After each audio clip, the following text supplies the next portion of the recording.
It only takes one moment, one quiet act of courage, to change everything people thought they knew. At precisely 11:07 a.m., the fluorescent lights inside Room 2C at Harrison West High School flickered, as they often did. A tired clock ticked above the whiteboard, its minute hand creeping ever closer to the lunch bell. In the rows of mismatched desks, restless students shifted in their seats, their attention drifting between their phones, the window, and the slow drone of calculus formulas that crawled across the board. At the front stood Mr. Landon Chase, a man as exacting as the equations he taught. Tall, pressed, and perpetually unimpressed, he wielded sarcasm like a scalpel. Never cruel enough to cause outrage, but always sharp enough to draw quiet laughter. He was the kind of teacher who didn't need to raise his voice to make a student feel small. His chalk snapped mid-sentence as he turned to write another derivative, when suddenly the soft squeak of a mop echoed from the hallway. Without looking, Chase paused, smirked, and tapped the board twice with his marker. "Mr. Greer," he called out with faux cheer, "you think you could handle this one?" A few students chuckled. Some shifted awkwardly in their seats. Others lowered their eyes. Standing just outside the doorway was Malcolm Greer, the school's 52-year-old custodian. He was dressed in his usual navy blue uniform, M. Greer stitched in white thread above his chest pocket.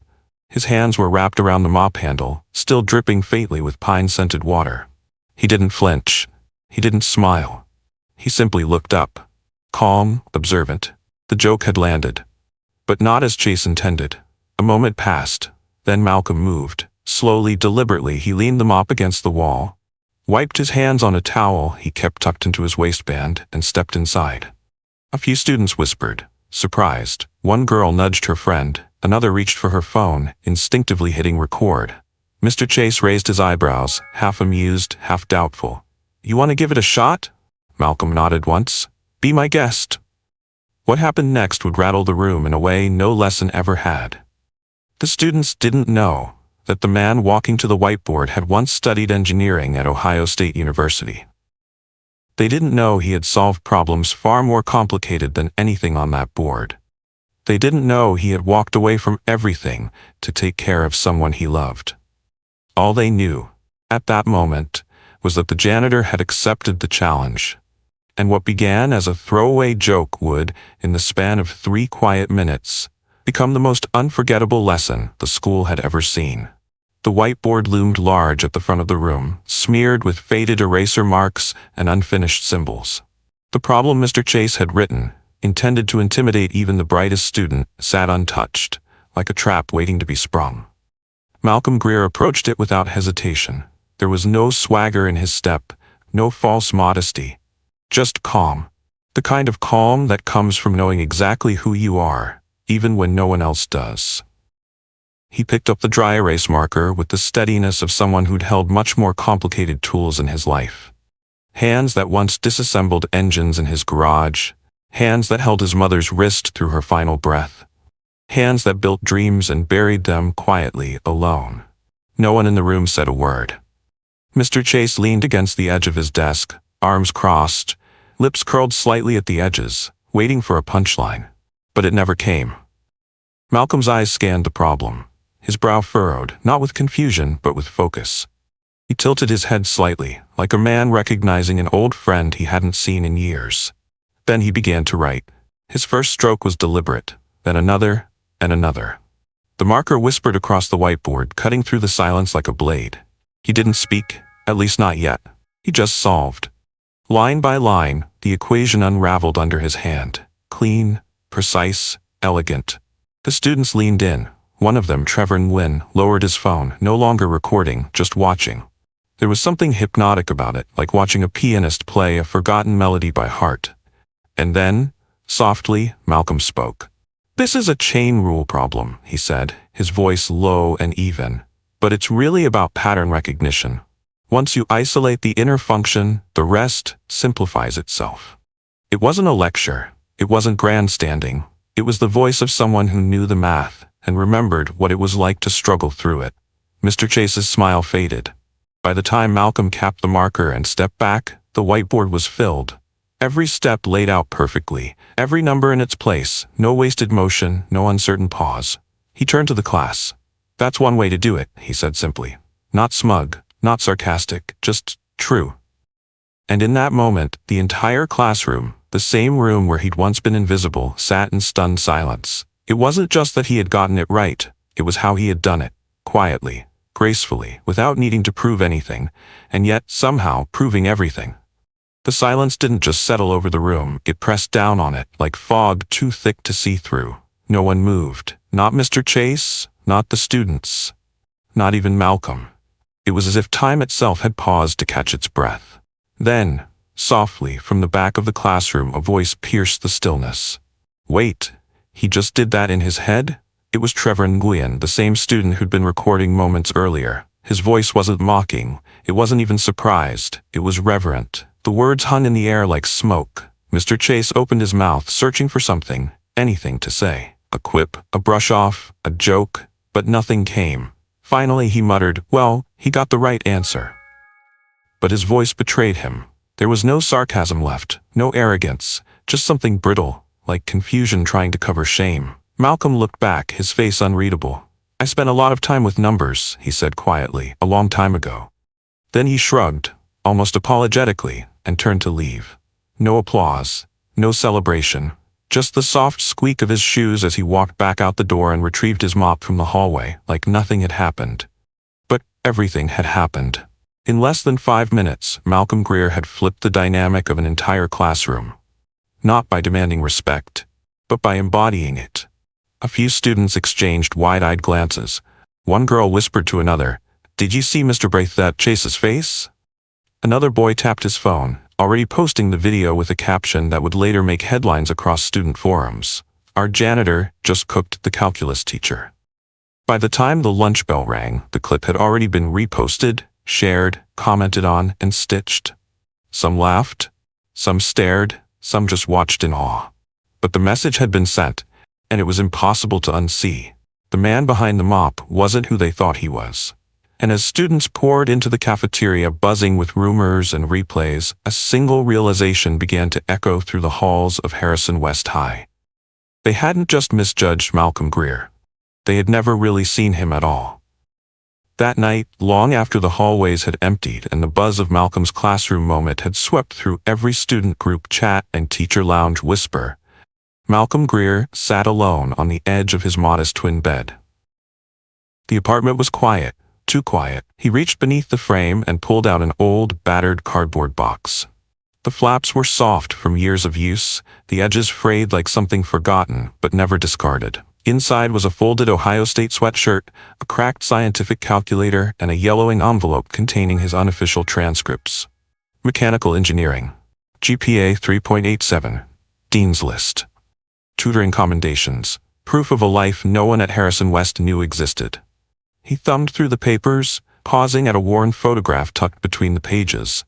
He and his mother, Lorraine, standing in front of a dorm room on move-in day. She was wearing her favorite red scarf, eyes bright with pride despite the long bus ride that had taken everything they had to afford. She believed in him like it was her only religion. Books first, always, she used to say. The world will try to lock you out, but if you carry your own key, it can't stop you. And Malcolm had believed her. He devoured textbooks like novels, took apart toasters just to rebuild them better. By his junior year in high school, he was tutoring older students, and even teachers occasionally asked for help behind closed doors. His future had a shape. It had color, direction. Until the phone call. He was halfway through his sophomore year when his sister Nina called, crying so hard she could barely speak. Their mother had collapsed at her job in a textile warehouse. She'd been hiding her symptoms, trying to protect them from the truth. By the time Malcolm arrived at the hospital, the diagnosis was clear and cruel: stage 4 cancer. She was fading, fast. And still from her hospital bed she whispered, "Don't come home. Don't give up what I fought to give you." But Malcolm couldn't listen. He withdrew from classes that same week. Just one semester off, he told himself. Then another.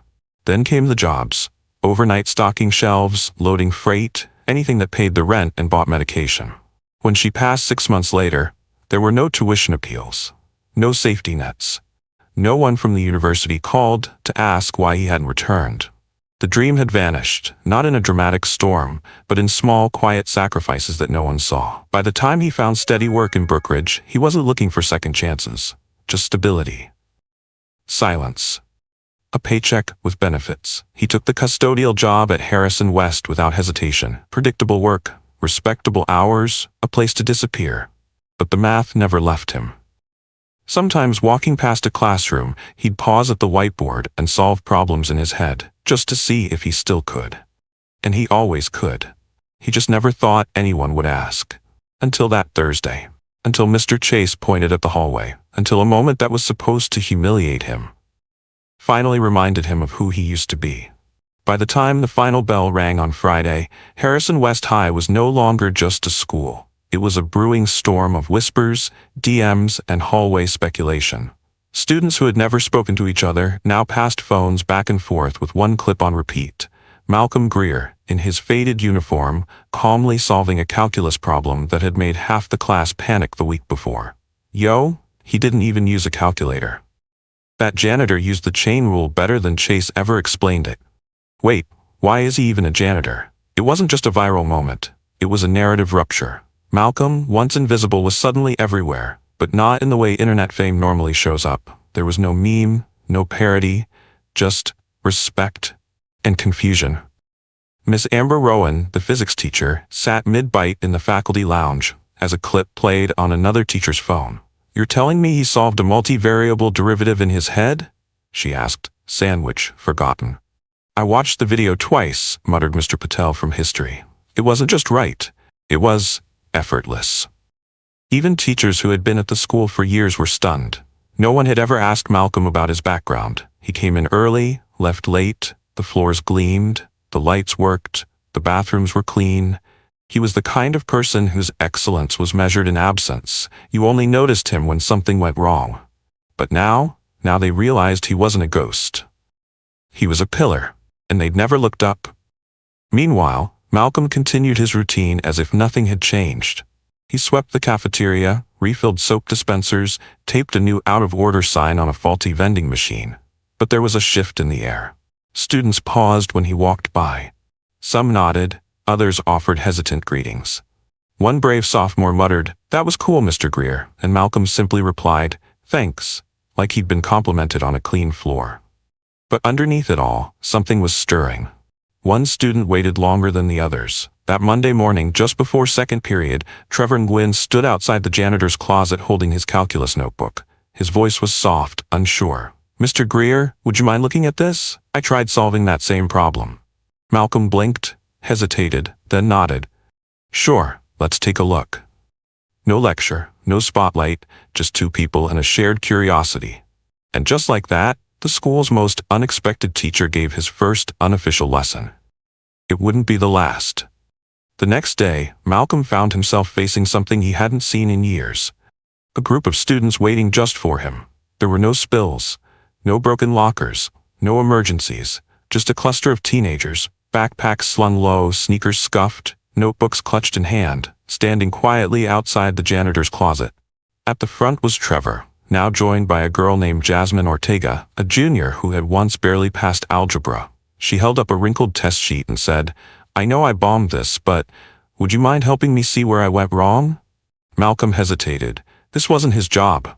He wasn't a teacher. He wasn't paid to do this. He'd spent most of his adult life trying to blend into the background, not stand in front of anyone. But there was something in their eyes. Not expectation. Hope. He nodded. "Let's take 10 minutes. That 10 minutes turned into 20.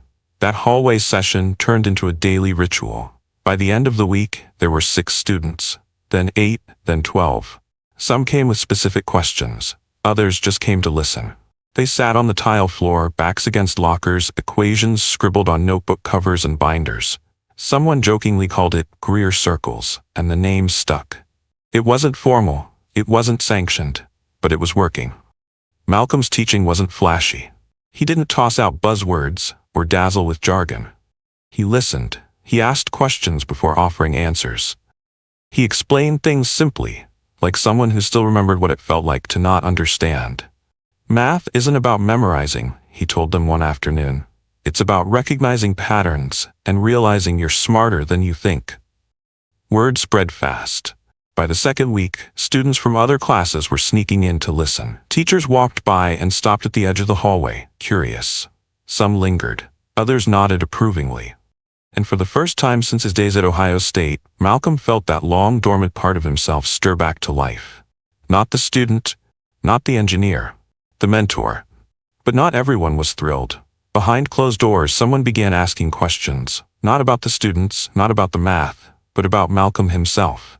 He's not a certified educator. Should students be relying on a janitor for tutoring? Is this even appropriate? There was no name on the complaint, just an email forwarded to Principal Dana Morales, but the tone was clear. Some people still didn't know how to handle brilliance in a uniform they were taught to overlook. By the third week, Greer circles had become a quiet phenomenon at Harrison West High. It wasn't an official club. There were no sign-up sheets, no announcements, no funding. But students showed up anyway, every Tuesday and Thursday after school, sitting cross-legged on the hallway floor with notebooks open, highlighters uncapped, and a strange new feeling in the air. Belonging. One girl, a sophomore named Amina, had once broken into tears over a failed algebra test. She now stayed late to help others solve equations using Malcolm's notes. Another student, Isaiah, who used to slump in the back of math class doodling in his textbook, now scribbled problems and whispered solutions before Malcolm even reached the final line. But while the students leaned in, others pulled away. Mr. Landon Chase, the very teacher who first pointed at Malcolm as a joke, had gone quiet, too quiet. He no longer cracked sarcastic comments, no longer mocked late homework. His eyes rarely left the whiteboard, and when someone mentioned Malcolm in the faculty lounge, he changed the subject. Fast. He hadn't joined a single Greer circle. Not once.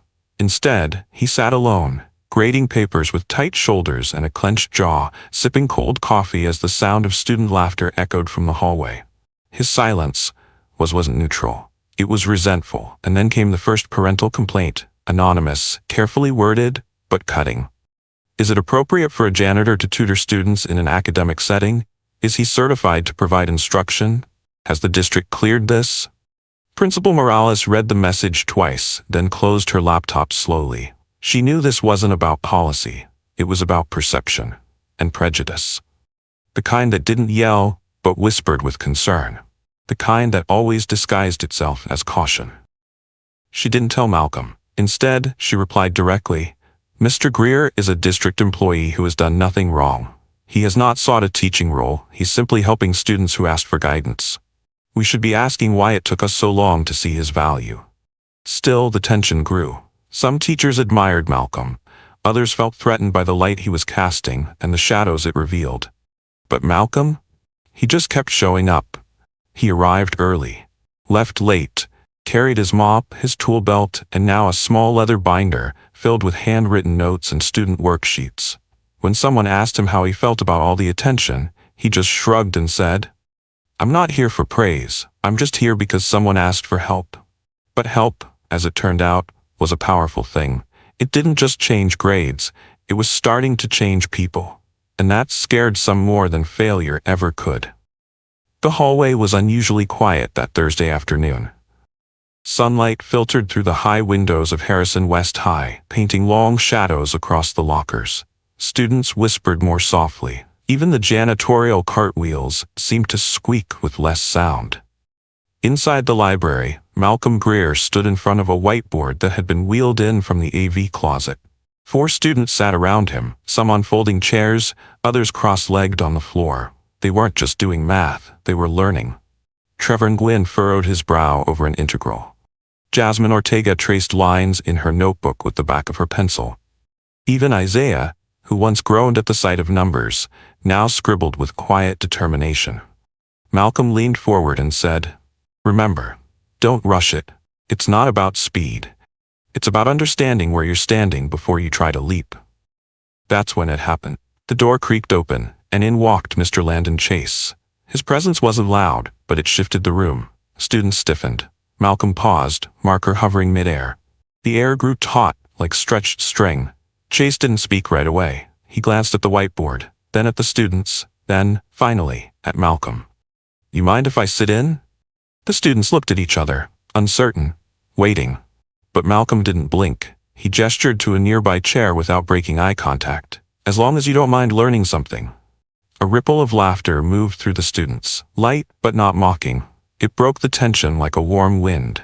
Chase smirked, and for the first time in weeks it wasn't sarcastic. He sat down.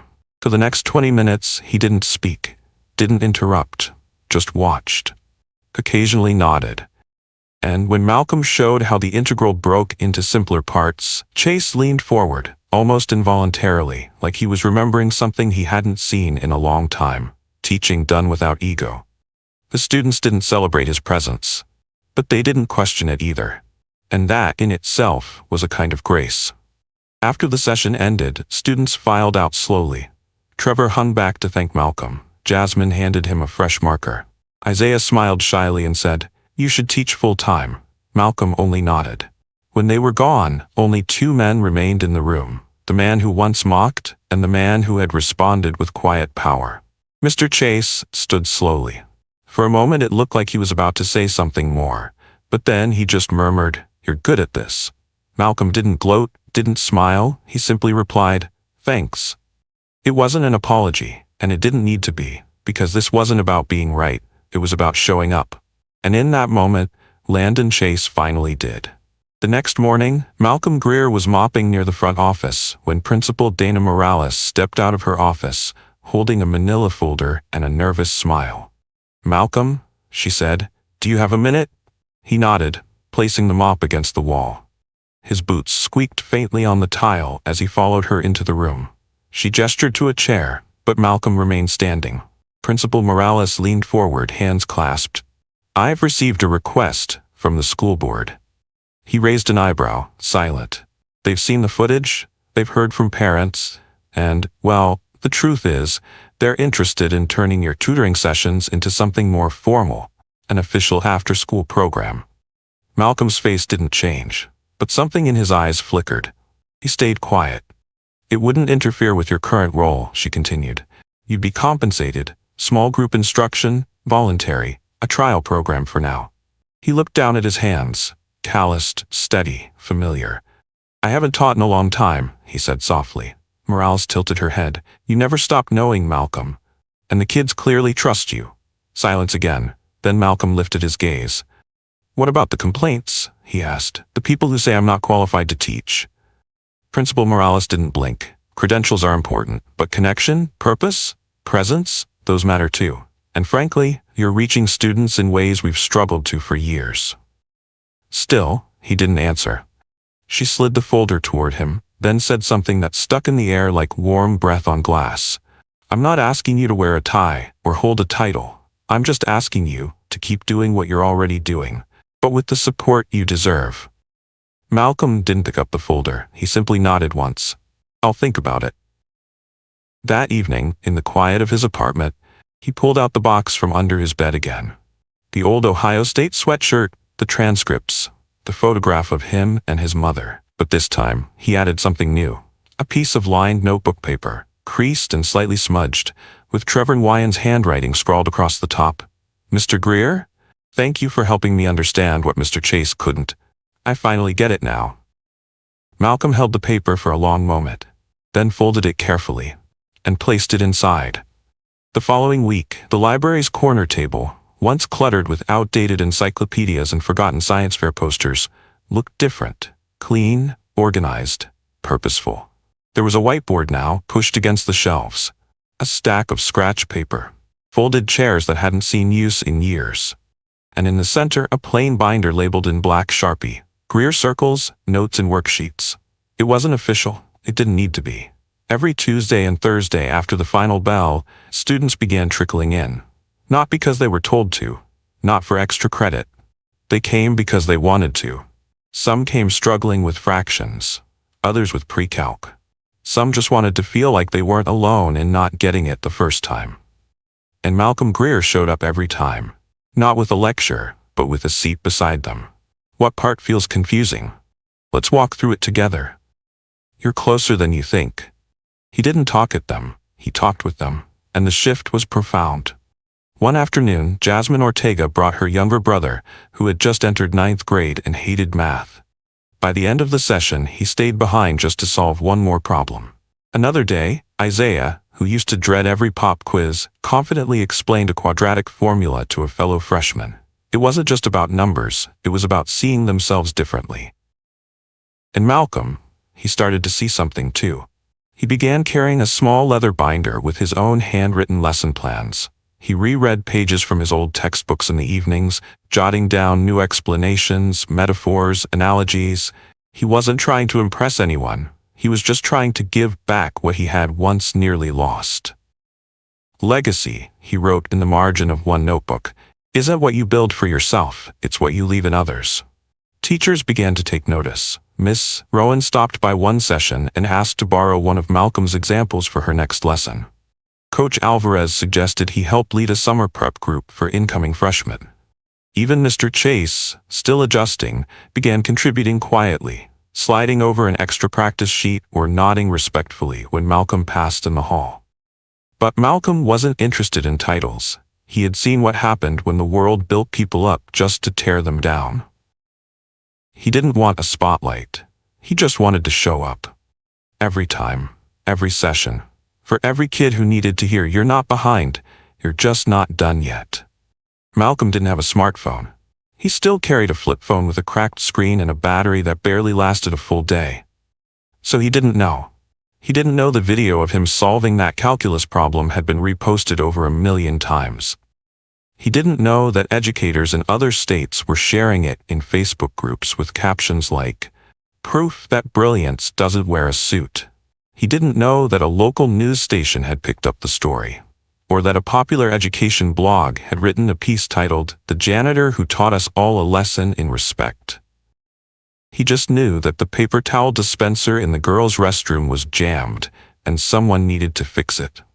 Because while the world was forming hashtags, Malcolm was still carrying a wrench and a roll of duct tape. But inside the school, the ripple was real. Students no longer passed him without a glance.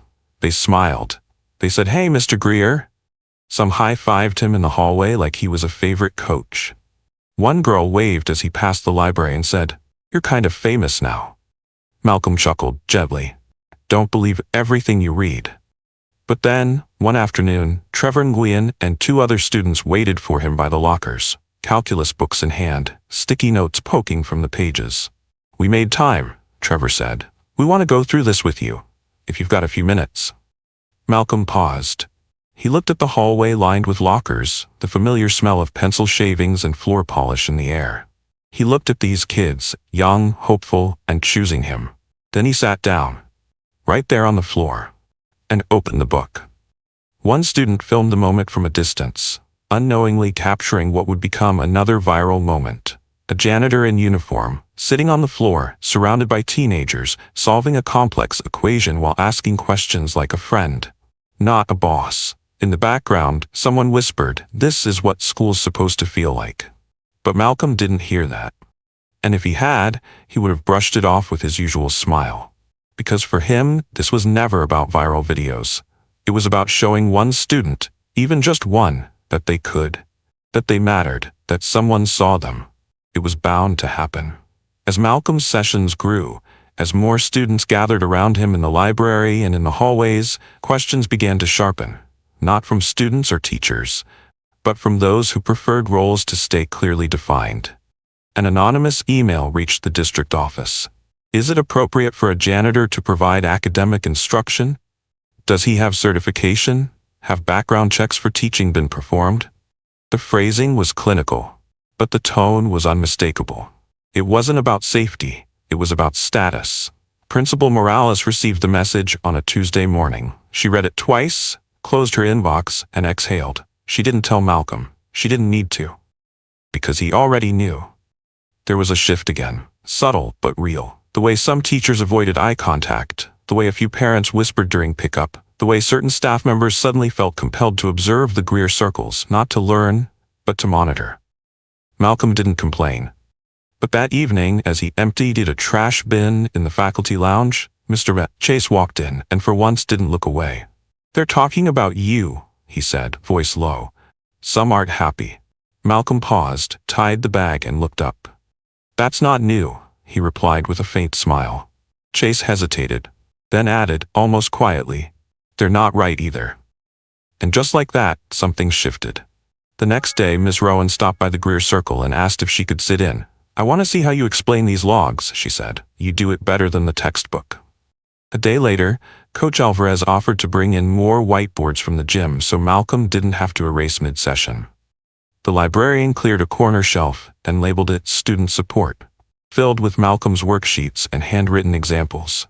Even Mr. Chase, awkward but determined, dropped off a packet of extra challenge problems just in case someone wanted more. No one called a meeting. No one held a vote, but they were choosing sides, and more importantly, they were choosing Malcolm. Spring arrived with its usual flurry: final projects, choir rehearsals, and the annual Harrison West Student Showcase. The gymnasium buzzed with life. Trifold science boards stood like sentinels. Art pieces lined the walls in bursts of color. The band tuned up on the bleachers while parents mingled with teachers beneath rows of balloon arches. And in the far right corner of the gym, tucked between the STEM booth and the AV club, stood a modest folding table. No lights, no fanfare. Just a handwritten sign taped to the front. Greer's table, what we learned beyond math. There were no equations, no proofs, no charts. Instead, there were letters, dozens of them, taped neatly to a corkboard above the table. Letters written by students. "He made me believe I'm not dumb, just not done. I used to hate numbers, now I see stories in them. Mr. Greer doesn't just teach math, he teaches patience. When no one had time for me, he made time." Visitors stopped, read, went quiet. Some wiped their eyes. Teachers stood nearby in respectful silence. The librarian offered tissues. Miss Rowan whispered, "He has no idea what he's done for these kids." And there, standing just beside the table in his navy blue uniform, with his name stitched over his heart, was Malcolm Greer. He wasn't smiling for photos. He wasn't giving a speech. He was just there, quietly nodding, shaking a few hands, thanking the students who came by. Later that night, when the gym had emptied and the echoes had faded, Malcolm returned to his apartment and pulled out the same worn box from under his bed. Inside, the sweatshirt, the transcript, the old photo of him and his mother from orientation day at Ohio State. But now, he added something else, a manila folder. Inside it, every letter from Greer's table. As he closed the lid, he didn't sigh, he didn't speak, but he stared at that box for a long time, like it was no longer a box of memories, but a vault of meaning. Because for the first time in years, he realized something. He didn't need a degree to be a teacher. He didn't need permission to matter. He already was. A week after the showcase, Malcolm was called back to the principal's office. He wiped his hands clean on a shop rag, straightened his collar, and knocked softly before entering. Principal Morales looked up with a warm smile, but behind her was something new. A district representative, clipboard in hand, posture crisp. "Mr. Greer," she said, "we've been talking with the board." Malcolm raised an eyebrow. "About what?" The district official stood. "We'd like to turn your tutoring work into something permanent, an elective class. No credits at first, just an enrichment course for students who want extra support. We'll fund the materials, schedule the sessions, give you a stipend." He paused. "Eventually, if you're willing, we could support you getting certified. You'd be, well, a real teacher." The room went still. Malcolm didn't respond immediately. He looked down at his calloused hands, then around the office he had cleaned every Friday for 6 years. His eyes landed on a framed photo of the senior class on the wall, several faces he had once helped through math, heartbreak, and self-doubt. He looked up again, not with resistance, but clarity. "I appreciate it," he said. "Truly." He paused, then continued. "But I don't need a title to keep doing what I'm doing." The representative frowned, confused. "You're turning it down?" "No," Malcolm said gently. "I'm just turning down the formality. Let the kids come because they want to, not because it's on their schedule." Principal Morales smiled, fully understanding. "Then we'll support you however we can." He nodded once. That evening, Malcolm returned home, his binder tucked under his arm and his pocket still filled with spare screws and a mini flashlight. He opened the drawer in his kitchen, pulled out the folder labeled Student Letters, and added 2 more. One from a girl named Amina, who had passed pre-calc for the first time. One from Isaiah, who had been accepted into a summer engineering camp. He closed the folder and set it on the counter. He didn't feel famous. He didn't feel powerful. He just felt useful. And sometimes, that was the greatest gift of all. Every Tuesday and Thursday, just after the final bell rang, a quiet hum filled the northeast corner of Harrison West High's library. Not noise, not chaos. A hum of minds in motion. Malcolm Greer would arrive with his tool belt still fastened around his waist, a stack of fresh worksheets tucked under one arm, and a pocket full of pencils donated by the front office. He never stood at a podium, never called roll, never raised his voice. Instead, he sat beside students, spoke with them, asked more questions than he answered, and slowly the fear of failure dissolved into curiosity. Struggle gave way to understanding. Confidence began to bloom where doubt had once lived. There was Amina, now solving logarithmic equations like poetry. Trevor, who started helping freshmen before school. Jasmine, who began hosting weekend study circles with her younger cousins, using Malcolm's old notes. Isaiah, who used to hide during math lessons, now working on building a small robot with his friends, because numbers no longer scared him. Malcolm didn't need applause to feel the weight of what was happening. He saw it in their eyes, he felt it in their questions, and he heard it every time a student said quietly, "Thank you, Mr. Greer. I finally get it." Even Mr. Chase, once bitter and embarrassed, now stopped by once a week. Not to supervise, but to learn, to sit in silence and watch how connection could teach better than any curriculum. One day, after the last student left and the hallway lights dimmed, Chase lingered behind. He stared at the board for a long time. "You know," he said quietly, "I used to think this job gave me power, because I stood at the front of the room." Malcolm didn't interrupt. "But you've reminded me what it's really about, showing up, for the right reasons." Malcolm simply nodded. "We all lose our way sometimes," he replied, "but we can all find it again." Later that evening, back in his apartment, Malcolm opened the storage bin beneath his bed one more time. He folded the Ohio State sweatshirt neatly, placed the transcripts and photo of his mother beside it, then added one final piece, a laminated note, left anonymously on his library table by a student he still didn't know by name. It read, "You didn't just teach us math, you taught us to believe in ourselves again." He closed the bin and smiled. Because legacy isn't measured in titles, it's measured in the lives we lift, the confidence we restore, and the minds we help unlock, even when no one's watching. And Malcolm Greer? He was never just a janitor. He was the teacher they never knew they needed, until he picked up a marker and reminded them. Sometimes the biggest minds are hiding in the quietest corners. If this story moved you, if it reminded you of someone the world overlooked, or someone who quietly believed in you when no one else did, then share it. Because for every Malcolm Greer, there are thousands more. Brilliant minds hidden in plain sight, waiting for someone to ask them the right question. Sometimes the greatest teachers don't stand at the front of a classroom. They walk beside us, sit with us, and teach us how to believe again. So if you believe in the power of second chances, quiet heroes, and legacies built on kindness, hit that like button, subscribe to Powerful Stories, and share this video with someone who needs to hear it, because you never know whose story might still be unfolding, just waiting to be seen.